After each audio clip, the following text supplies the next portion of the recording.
Bonjour Dr Lachman. Bonjour Sarah. Pour ceux qui ne vous connaissent pas encore, auriez-vous l'amabilité de vous présenter en quelques mots? Avec plaisir. Je m'occupe actuellement de troubles du sommeil. On appelle ça la somnologie. Et c'est mon activité unique et principale. Mon parcours est le suivant. J'ai commencé à faire ce qu'on appelle la médecine interne. Puis j'ai fait une spécialité en pneumologie. Et c'est à cette époque que j'ai découvert et que le monde a découvert le domaine du sommeil et les pathologies du sommeil. Et je me suis engouffré dans cette voie qui est passionnante et depuis je fais plus que ça. C'est ça.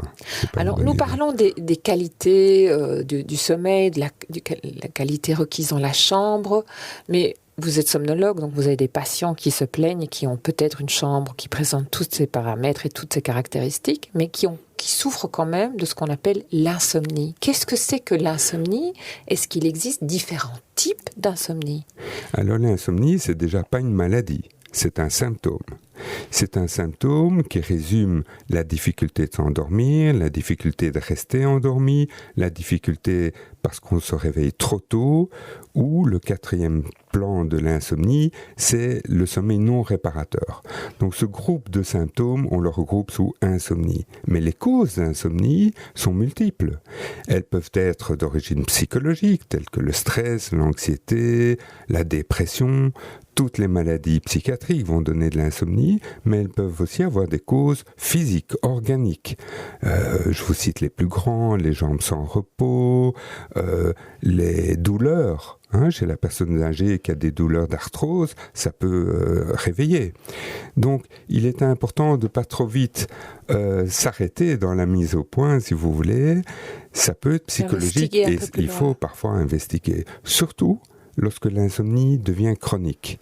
Et une insomnie devient chronique au bout de 3 semaines pour les spécialistes. Et quelles peuvent être les causes et les conséquences? Les causes, vous en avez parlé, ça peut être le stress, ça peut être la douleur, ça peut être les jambes sans repos. Je voudrais qu'on revienne sur cela parce que c'est vraiment quelque chose de complexe pour la personne qui vit. Est-ce que vous pouvez expliquer un petit peu donc plus? 20% des insomnies sont dues au syndrome des jambes sans repos, qui porte d'autres noms. On appelle ça des impatiences ou dans chaque culture, en fait, on appelle ça autrement, mais ça regroupe en fait un phénomène qu'on appelle sensorimoteur. On a une sensation à l'éveil. Avant de dormir, on a une sensation souvent dans les jambes, mais ça peut être les bras aussi, inconfortable, pas toujours douloureuse, mais inconfortable, qui oblige à bouger. Sensorimoteur. Et le fait de devoir bouger, on peut être crevé, fatigué, on n'arrive pas à s'endormir. Il y a un inconfort qui empêche l'endormissement. Alors, depuis quelques années, on comprend mieux le mécanisme de ce syndrome, dans ce sens où 2/3 des patients qui ont ça ont une origine génétique. On va retrouver dans la famille un ou plusieurs autres membres de la famille avec les mêmes symptômes. Dans 1/3 des cas, les jambes sans repos sont dues soit à un manque de fer dans le sang, et c'est plutôt dans le cerveau qui manque du fer, mais on ne va pas doser le fer dans le cerveau, on le dose dans le sang, soit à des maladies plus graves telles que l'insuffisance rénale, le diabète ou d'autres pathologies organique. Mais on peut gérer, on peut aider le patient à avoir de bons résultats? Bien sûr. Sur ces 20% de patients qui souffrent, bien sûr. Combien peuvent espérer? C'est difficile à dire combien peuvent espérer. Vous n'avez pas un feedback sur les thérapies qui sont appliquées? Ah si, moi, je passe ma vie à ça. Mais c'est pour ça que je me permets de vous poser la question. C'est pas une pathologie si facile à soigner. On a une panoplie de médicaments.